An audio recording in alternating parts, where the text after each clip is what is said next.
Merci beaucoup, Luc Courteau. Je vais rester d'ailleurs dans les remerciements pour commencer. Nous sommes très, très heureux, Karen, Jean et moi-même, d'être accueillis par la bibliothèque de la Sorbonne. C'est un plaisir sans doute plus particulier pour certains d'entre nous, et en ce qui me concerne, pour avoir usé, disons, mes pantalons sur les bancs, notamment de la salle de lecture où nous irons tout à l'heure. Donc je remercie la directrice, Laurence Bobis, et puis aussi Marion Duplex, qui nous a beaucoup aidés, et Corinne Nadal, qui filme. Voilà. Nous allons, dans la première partie, nous partirons de la revue d'esthétique, donc de ce numéro de la revue d'esthétique consacré à Bernard Tesser. Dans la seconde partie, il y aura une série de lectures un petit peu plus parallèles par rapport à la revue elle-même. Pour cette première partie aussi, avant de commencer de parler un peu de la revue d'esthétique, de ce numéro de la revue d'esthétique, et puis d'entendre quelques textes, nous allons commencer par regarder, écouter Bernard Tesser. Bernard Tesser qui, dans un petit film enregistré, lit une nouvelle qu'il a écrite. Voilà. Pas d'inquiétude, je vous mets quelques minutes dans le noir.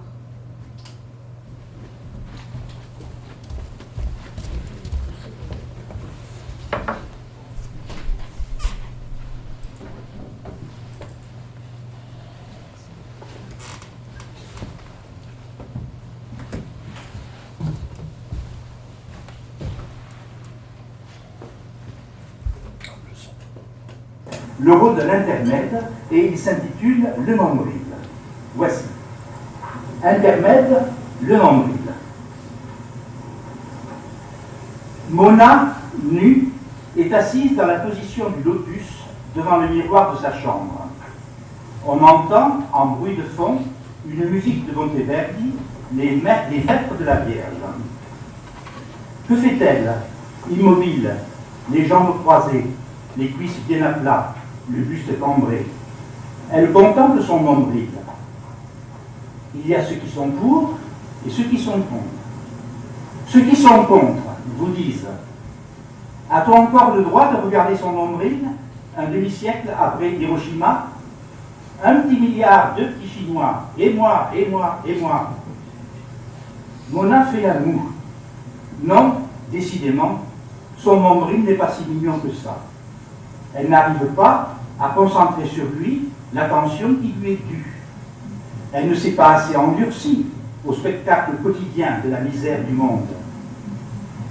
Vous qui avez l'habitude de vous installer confortablement devant votre miroir ou devant votre télé, dans la position du lotus, en vérité, je vous le dis, lorsque vous contemplez votre nombril, ce n'est pas à votre nombril que vous pensez.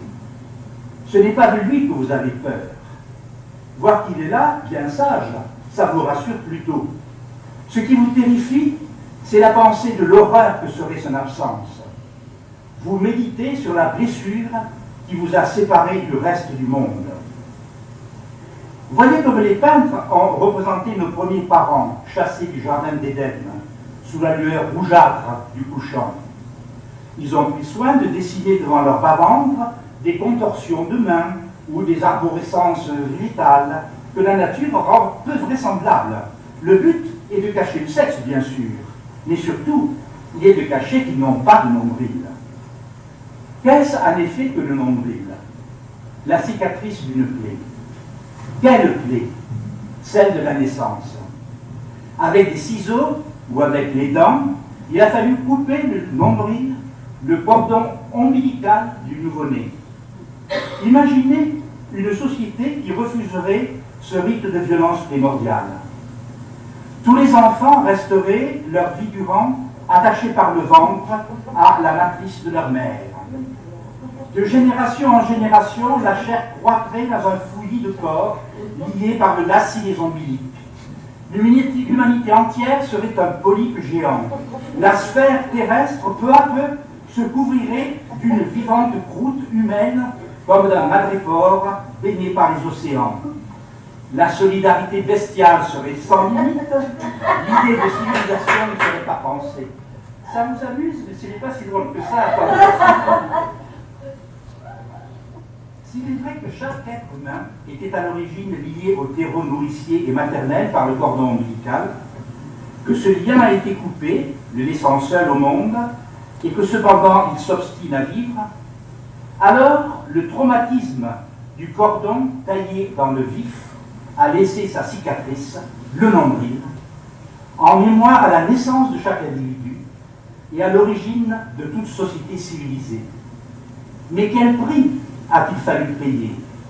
Le prix a été la séparation du moi et du monde. Le nombril a dû être artificiellement coupé. La vie individuelle est donc contre nature. Sur l'axe vertical qui descend depuis le gosier jusqu'à l'anus, le nombril occupe la position centrale. Mona, assise nue devant son miroir, imagine que ce centre est absent. Son absence l'hypnotise. Elle reprend vos pensées au point exact où vous les aviez laissées. Puisque le monde, imagine-t-elle, tout le monde, est attaché par son cordon ombilical à la boule humanoïde indivise, puisque plus personne ne meurt, et puisqu'enfin, personne n'a plus rien de mieux à faire en ce bas monde que de forniquer avec tout le reste du monde, il n'y a pas de limite à la croissance du polype. Le globe terrestre est enrobé dans une couche de plus en plus épaisse d'humanité vociférante. Pendant les premiers temps, le magma est resté composé d'une pluralité d'individus. Leur langue, une rouge loque pantelante. Hors de mon bien-être, point de salut. Ce prix commun a pris d'être gueulés séparément par tant de glottes à la fois, un accent pathétique. Ici ou là, quoique de moins en moins, on distingue à travers le tohu-bohu une voix personnelle, une concupiscence, une hantise, ou le sermon d'un prédicateur « Jouissez, mes frères, jouissez de votre nombril avant qu'il ait commencé à pourrir. » Mais un moment vient où il n'y a plus aucun écart entre les individus. Les voix se fondent les unes dans les autres, un vacarme indifférencié prend le dessus. Peu à peu, le vacarme à son tour se réduit. Le volume de la boule reste constant, mais sa masse augmente sans cesse. Aucun bruit ne sort plus des interstices entre les cordons. La boule, un peu avant l'implosion, ne vibre plus. Lorsque la densité a atteint le seuil critique, la force de gravitation devient telle que rien, même pas la lumière, ne peut lui échapper. L'espace se retourne, englouti par lui-même. C'est comme si le nombril était englouti dans le tunnel du vagin. On n'entend plus rien. Si, tout bas, comme un bruit de fond, mais il n'y a plus de fond, la musique des vêpres de la Vierge. Mona se rend compte, un peu tard, qu'elle n'a pas vraiment regardé son nombril. Elle s'est regardée regardant son nombril. Entre son nombril et elle, quel cordon restait-il à couper pour qu'on en finisse enfin? Je suis seule, dit-elle, et triste. Même mon nom a fini par me lâcher. Vous qui existez, qui que vous soyez, touchez-moi.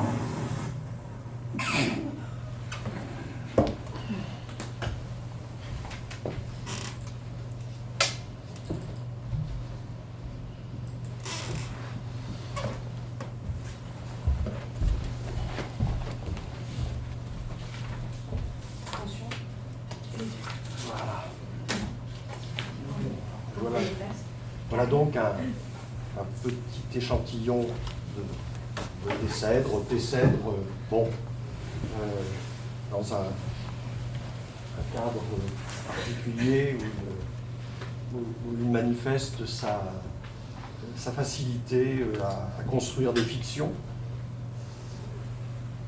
Et on va revenir maintenant à un autre Bernard Tessèdre, celui de Tessèdre théoricien, historien, etc., en parlant de la Nouvelle Revue d'Esthétique. On va commencer peut-être par parler de la revue elle-même.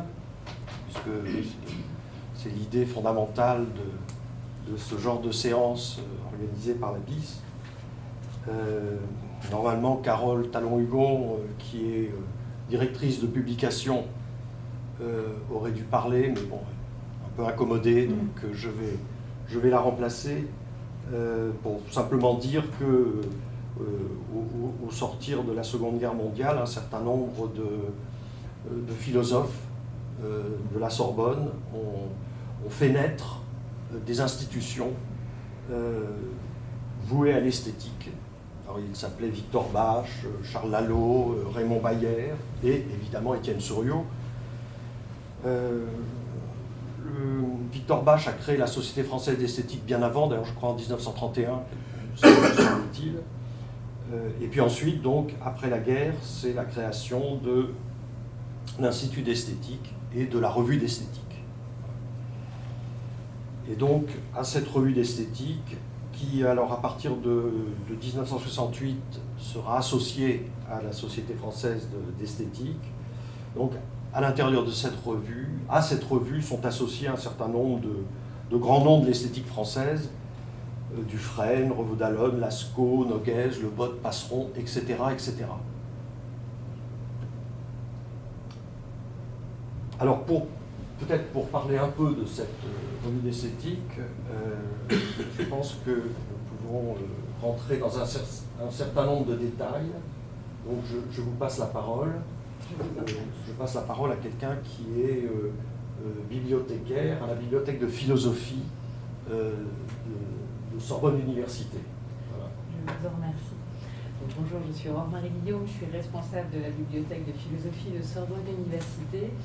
Cette bibliothèque est le pôle de conservation de la revue d'esthétique, ce qui fait que je suis en mesure de vous apporter quelques précisions extrêmement rapides. Ce n'est pas l'objet de l'intégralité de la séance, bien évidemment. Il ne manque plus que 3 numéros, donc j'ai quasiment l'intégralité de la revue depuis sa naissance. Et ce qui est très très frappant, c'est tout simplement, j'ai un mur où je mets l'intégralité des revues que possède la bibliothèque, la revue d'esthétique, on la remarque immédiatement. Les autres revues, parfois sur plus de 100 ans, ont toutes le même format. Là, j'ai une revue qui change tout le temps. C'est vraiment une revue qui vit, j'ai 6 formats différents.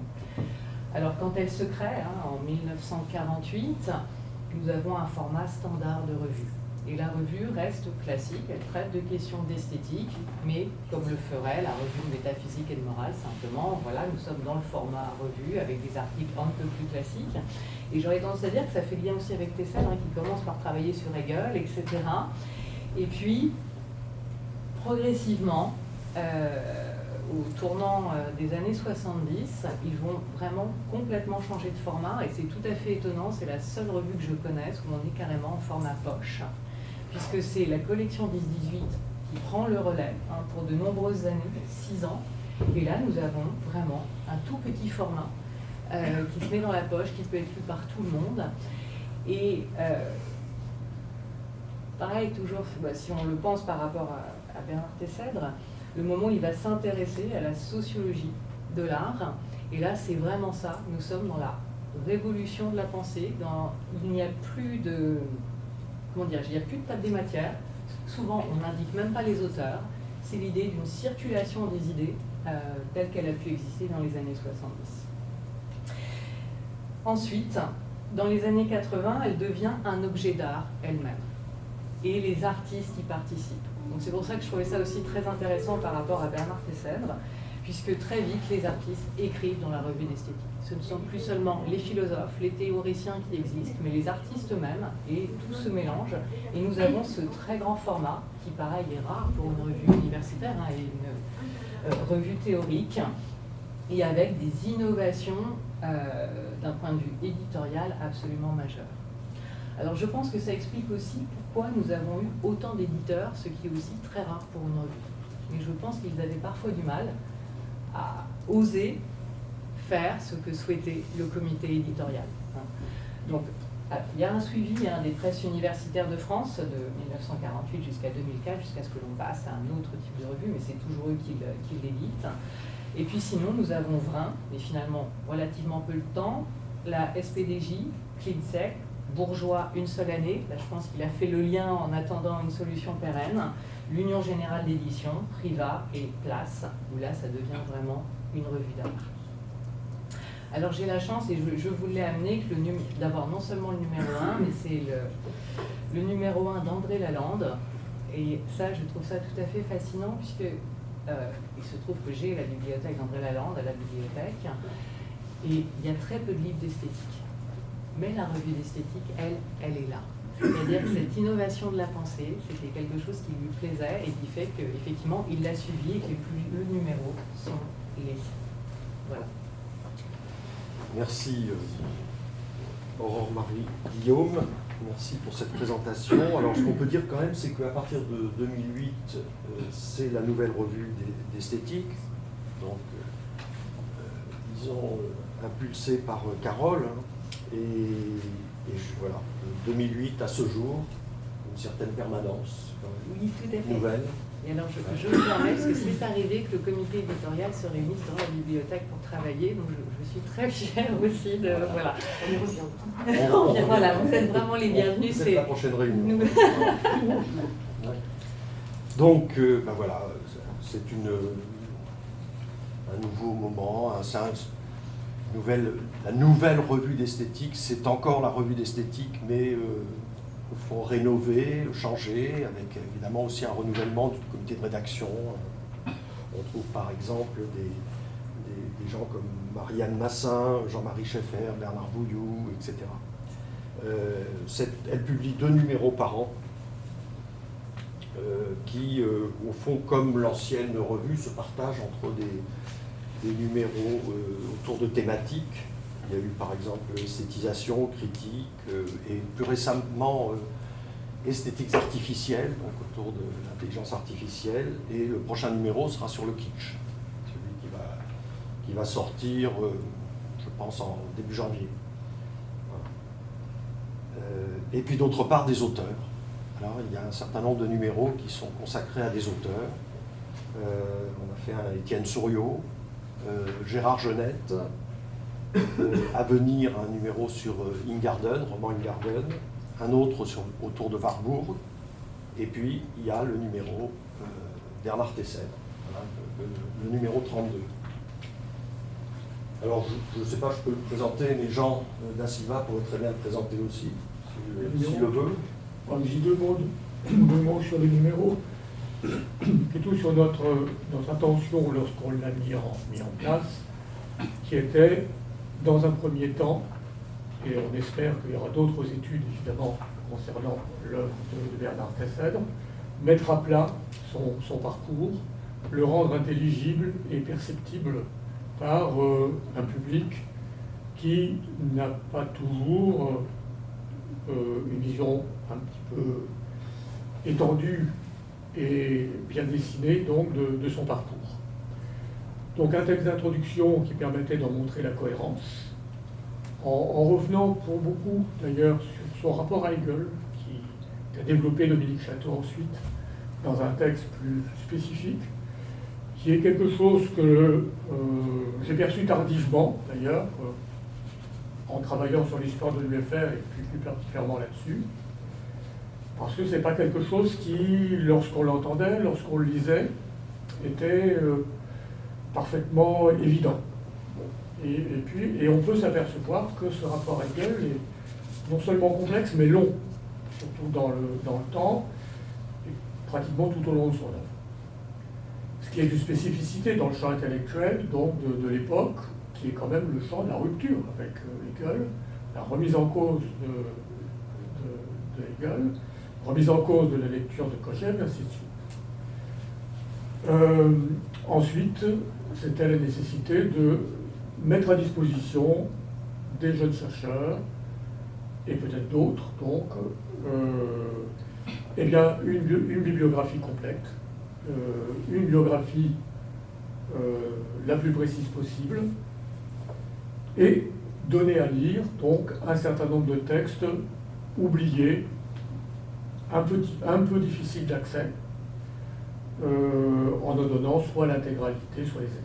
Voilà quel était notre projet, donc relativement simple, qui répond évidemment au cadre particulier de la revue d'esthétique, puisque c'est une revue d'esthétique, donc de philosophie de l'art, et on a tenu à répondre à cette vocation de la revue, ce qui ne veut pas dire qu'il y aurait beaucoup d'autres choses à faire, évidemment, beaucoup d'autres revues à éditer, où il serait question de Bernard Tessel. Voilà. Oui, ce qu'on peut dire en complément, tu l'as suggéré, c'est intéressant de voir les choses par rapport à Hegel. Tessel a commencé par s'intéresser à Hegel au tout début de sa carrière d'étudiant, quand il était à l'école normale supérieure, sous l'aile protectrice de Louis Althusser, qui lui avait confié un cours sur l'esthétique de Hegel. Et à partir de là, finalement, Hegel a eu une grande importance pour lui, et en même temps, tout son itinéraire intellectuel, c'est une sorte d'aller-retour entre cette fascination pour Hegel et puis toutes sortes d'entrées successives qui sont des entrées qui correspondent d'ailleurs à l'évolution aussi de l'époque, l'histoire de l'art, puisqu'il a écrit des choses fondamentales en histoire de l'art, le siècle de Louis XIV, le projet de Peel, etc. La découverte des arts plastiques, bon, évidemment le rôle fondamental qu'il a eu dans l'existence des arts plastiques à l'université française, à l'université de Paris 1 en particulier, et puis aussi la découverte de l'anthropologie, chose qui est venue dans sa vie aussi à un certain moment. Il s'est intéressé à l'imaginaire, toutes sortes de livres qu'on peut voir là. Si vous voulez savoir ce que sont les anges, le diable et d'autres choses de cet ordre, ben voilà, il y a les livres de Tessèdre, et puis il y a aussi alors les livres comme le très gros livre sur l'origine du monde et celui sur Rimbaud dont on parlera un peu tout à l'heure. Et puis on peut aussi alors signaler son intérêt pour la science, la recherche scientifique, et ces livres assez étonnants qu'il a écrits, notamment ces recherches qu'il a faites sur les algues, les algues fossilisées de 500 millions d'années, etc., et qui ont retenu l'attention du monde scientifique. Voilà. Donc c'est tout un parcours extraordinaire, mais c'est vrai que dans la revue, comme le disait Jean, ce qu'on a essentiellement cherché, c'est au fond à faire un bilan esthétique de l'œuvre de Bernard, et il y aurait toutes sortes effectivement d'autres bilans à faire sur d'autres points de vue. Voilà. Alors ce que je propose, c'est qu'on avance un petit peu, peut-être dans une sorte d'intermède, qu'on lise la préface à un ouvrage oui, personne ne lira. Je vais vous lire un extrait qui pourrait faire penser à une biographie qui n'en est pas une, enfin, une autobiographie qui n'en est pas une, qui donne assez bien l'idée de la personnalité de Bernard Tessèdre, qui était quelqu'un d'extrêmement secret. Quand j'ai rédigé sa biographie, si vous l'avez lu, vous avez pu voir qu'il n'y a rien de personnel, absolument rien. De surcroît, dans ses archives, qui ont été déposées donc à l'université Paris 1, et qui font je ne sais plus combien de mètres linéaires, on l'avait écrit dans Madame Luce, l'archiviste de Paris 1, a écrit une notice, il n'y a rien de personnel. Et quand je l'avais rencontré assez longuement, il y a plusieurs reprises, pour faire l'histoire de l'UFR des arts plastiques, il ne me rapportait rien de personnel. Donc je lis ce texte qui est assez éloquent. Moi, l'auteur, qui me dissimule derrière mon propre pseudonyme, je suis un individu de nationalité française, de taille moyenne, entre deux âges, ni laid ni beau, plutôt brun que blond, les yeux d'un bleu assez délavé. Je suis né le 30 mars 1930, vers 1h44, à Decazeville, Aveyron. J'ai une mère, un père, un frère, une sœur et 3 enfants. J'ai fait mes études à Toulouse, puis à Paris, où je me suis marié le 17 juillet 1951, où j'ai divorcé le 23 mars 1970, et où se poursuit ma carrière universitaire, d'envergure honorable. J'ai publié une douzaine de volumes, dont 2 au moins supportent d'être lus. Roman éclair, édition Grasset, 1961, et Foi de folle, édition Gallimard, 1969. J'ai satisfait à mes obligations militaires. Je suis matriculé à la Sécurité sociale, sous le numéro 1 30 03 12 089 025. Carte nationale d'identité numéro 166 86 60, délivrée le 15 juin 1967 par la préfecture de police de Paris. Téléphone, pour l'heure, 022 84 00. Je parle volontiers, c'est surtout pour meubler. Je n'attends pas qu'on tienne compte de ce qui s'était passé par les lèvres. Et dès que la conversation s'engage sur des sujets élevés, on se persuade que j'aurais été mieux avisé de me taire. Je ne voudrais pas porter de jugement hâtif, n'étant pas sûr de pénétrer assez avant dans mon intimité. Mais même sur le chapitre de mes relations avec les femmes, je n'ai jamais eu l'impression de rien qui méritait d'être remarqué. Je vais rapporter comment je fis ma connaissance. J'entrais alors dans la trentaine. Et moi de même. UNESCO avait organisé un colloque sur la récente découverte des quasars. Les savants exposaient que chaque galaxie s'éloigne de la Terre avec une vitesse de fuite d'autant plus rapide qu'elle, la galaxie, est plus lointaine. Ils calculaient, de là, le moment où la masse totale de l'univers était concentrée en un point unique, précédant l'explosion qui fut l'origine du temps. Ou, s'ils répugnaient à cette conséquence, ils supputaient combien doivent se créer d'atomes d'hydrogène dans un volume donné pour que l'univers en expansion conserve sa densité moyenne. D'assez loin, je me remarquais parmi l'assistance. N'est-ce pas vertigineux, me dis-je, que non, ce n'est pas l'univers qui s'agrandit, c'est nous qui rapetissons. Tiens, supposons que notre Voie lactée soit une galaxie en voie de contraction, une zone de condensation de la matière, et que ce rétrécissement ait pour effet, selon l'éloignement des sources lumineuses, de décaler vers le rouge les raies du spectre. Alors, pour un observateur situé sur quelques quasars, nous deviendrions de plus en plus petits, et plus ce quasar serait lointain, plus vite nous rapetisserions, plus vite nous nous éloignerions. Ah, vraiment, fis-je amusé. Pourquoi ne pas risquer une communication scientifique sur cette hypothèse? Et simplement, me répondis-je, parce que je n'ai fait aucune hypothèse. Ce sont vos savants qui font des hypothèses. Ils supposent une création du monde. Tout cela pour rendre compte du mouvement relatif des galaxies tel qu'on peut l'observer depuis la Terre. Nos savants n'ont pas renoncé à habiter le centre du monde. Il leur déplaît de devenir petits. Alors, le texte continue, il est dense. Il est paru donc dans la revue esthétique, tombe bien, de 71, numéro 4, la revue avec le logo de René Passeron, un format d'ailleurs assez inhabituel pour les revues de l'époque, et le texte court quand même sur une dizaine de pages, dans un numéro d'ailleurs assez hétérogène, et qui s'ouvre donc avec une analyse d'Antonin Lim. Antonin Lim était un réfugié tchécoslovaque, qui a enseigné à l'UFR des arts plastiques au tout début, qui a été rattaché d'ailleurs à l'Institut d'esthétique, et qui est une personnalité assez importante dans le milieu intellectuel français, puisqu'il a fait partie des premiers dissidents qu'on a pu entendre donc, dans le milieu intellectuel français. Donc, sinon, il y a un texte d'Élodie Vital, Art et politique dans l'avant-garde russe, un texte de Messel Zerafa, La poétique de l'écriture, et de Louis Marin, Signe et présentation au XVIIe siècle, donc en très bonne compagnie. Et ce texte, donc, qui détonne parce que c'est une fiction, un texte littéraire, et qui, d'ailleurs, pour la suite, devient crème à l'arméen dans sa mise en page, voire quelquefois proche de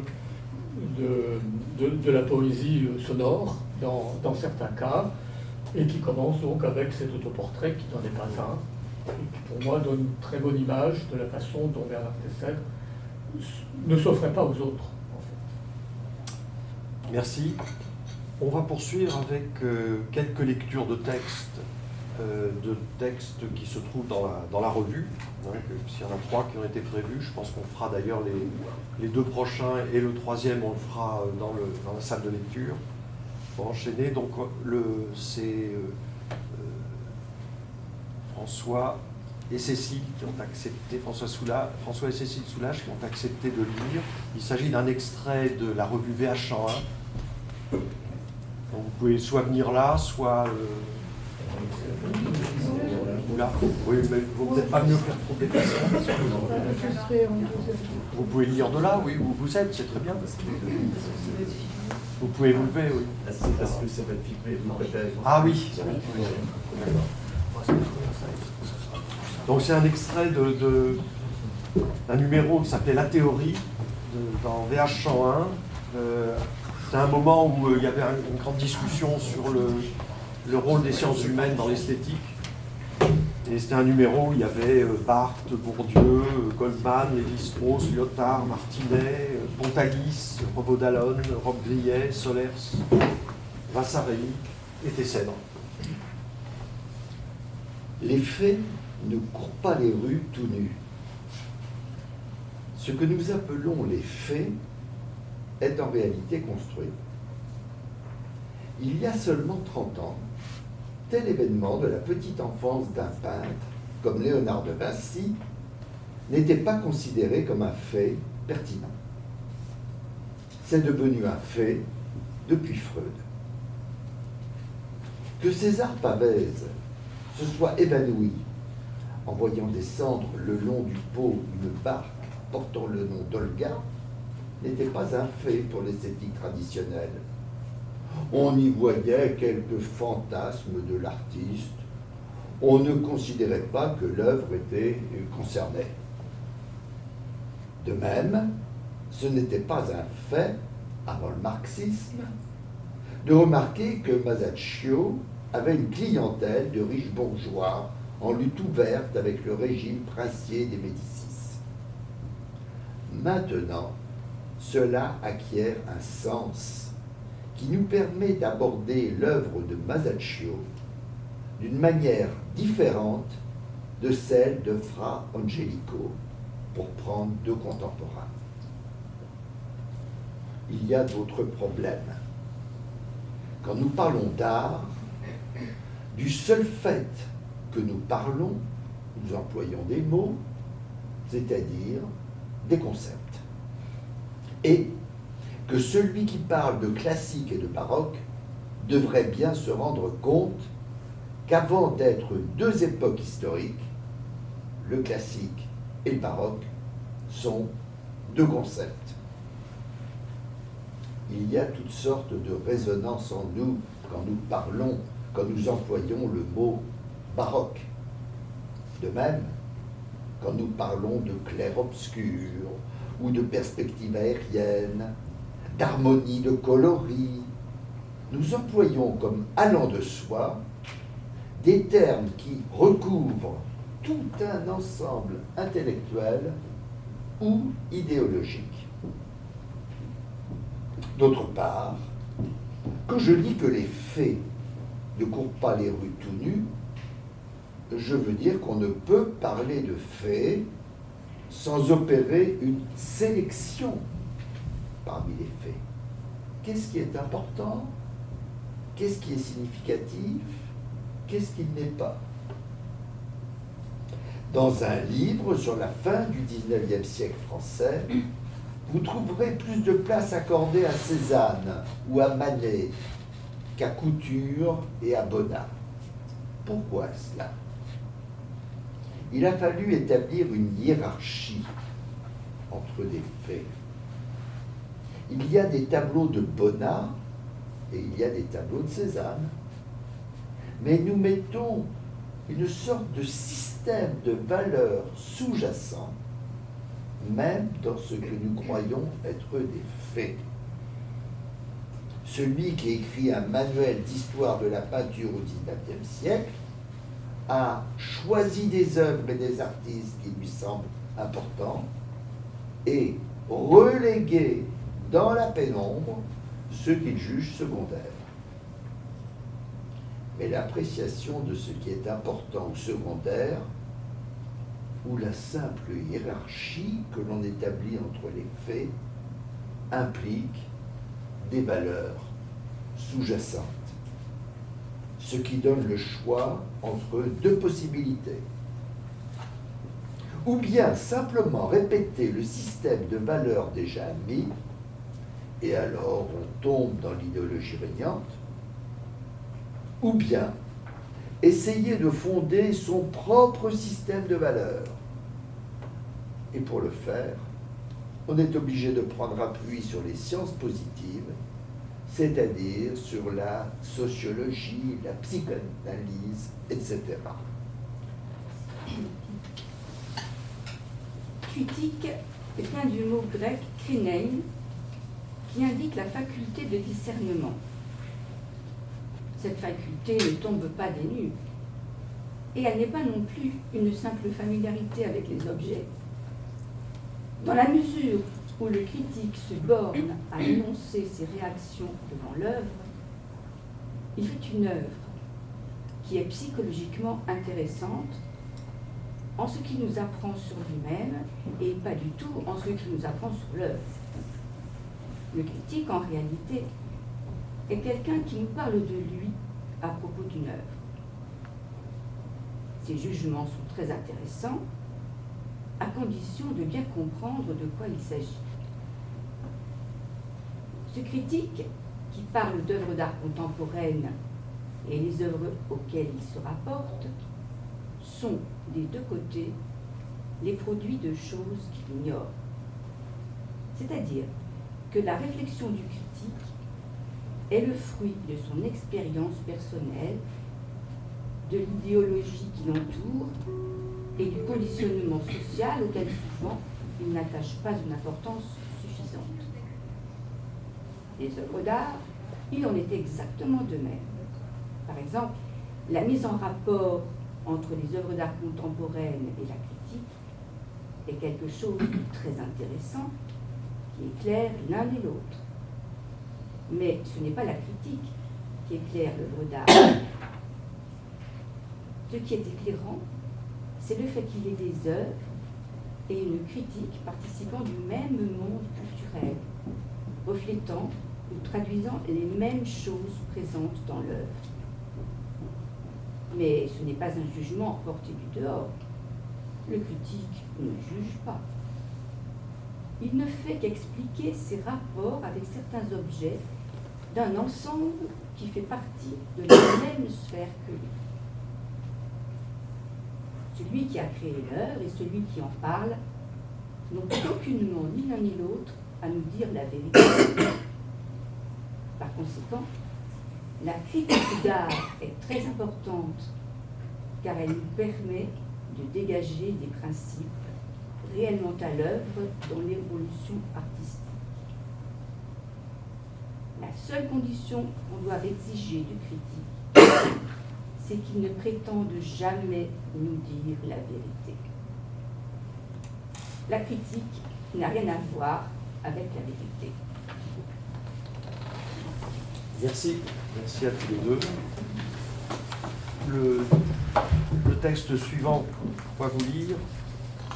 Donc Sarah et Yann. C'est un texte, cette fois-ci, qui est, on peut appeler les trois morts de l'art. Et c'est un texte assez singulier parce que on est en pleine bataille de l'art sociologique. Et Tessèdre, à nouveau, revient finalement à Hegel. Et au lieu on discute un peu la théorie de Hegel, mais utilise Hegel pour finalement développer une théorie selon laquelle il y aurait eu trois morts de l'art successives. Voilà. C'est un texte, pardon, c'est un texte paru dans les études philosophiques, j'ai oublié de le préciser. Voilà. Si la peinture, comme écrit Hegel, a cessé de satisfaire les besoins les plus élevés de l'esprit, ce pourrait être que ces besoins les plus élevés ne se reconnaissent plus dans l'idéologie régnante. Comparons en 1874 le musée officiel du Luxembourg à la première exposition des impressionnistes chez le photographe Nadar. Compte non tenu des styles, des personnalités, quelle différence trouver entre des tableaux représentant la lamentation des Océanides au pied du rocher où Prométhée est enchaîné, les mânes, les martyrs aux catacombes, le Neveu, ou le colloque de Poissy, fleuri, d'une part, et d'autre part 3 pommes de Cézanne, une impression au soleil levant de Monet. Ne serait-ce pas que les grands sujets ont disparu? La dignité, l'honorabilité, la moralité bourgeoise, qui tant bien que mal s'étaient accommodés de la gaudriole, opéra bouffe d'Offenbach, ont jeté le masque lors de la reconquête de Paris par les Versaillais. Reste à nous la cupidité froide. Les affaires sont les affaires, comme va le rappeler Octave Mirbeau. Quelle sympathie les jeunes peintres pouvaient-ils ressentir envers la République de M. Thiers? Ils ne croient plus aux grands sujets, aux sujets que l'idéologie régnante feint de tenir pour grands. Tout au plus peuvent-ils faire semblant, c'est le labeur des pompiers, et c'est pourquoi leurs tableaux, même techniquement habiles, sonnent faux. Les impressionnistes, pour la première fois, osent afficher leur mépris pour les valeurs du public aisé, cultivé, seul susceptible de voir et d'acheter leur toile. Ils ne peignent pas une assemblée des 40 immortels de l'Académie, non. Et puisque le tableau reste tenu de représenter quelque chose, eh bien, que ce soit une chose quelconque, 3 pommes, une ballerine, un champ de coquelicots. Le thème, traité pour ses apparences, devient prétexte à jouer des couleurs, des lumières. Le peintre fait apparaître la peinture à la place des objets peints. Désormais, la rupture est consommée entre une société qui voudrait se reconnaître, s'admirer dans le miroir tendu par ses artistes, et ces artistes qui, à l'encontre de cette idéologie, proclament l'autonomie de leur recherche. D'un côté, la peinture reflet, qui est aussi, puisque ce reflet doit être flatteur, un art de propagande.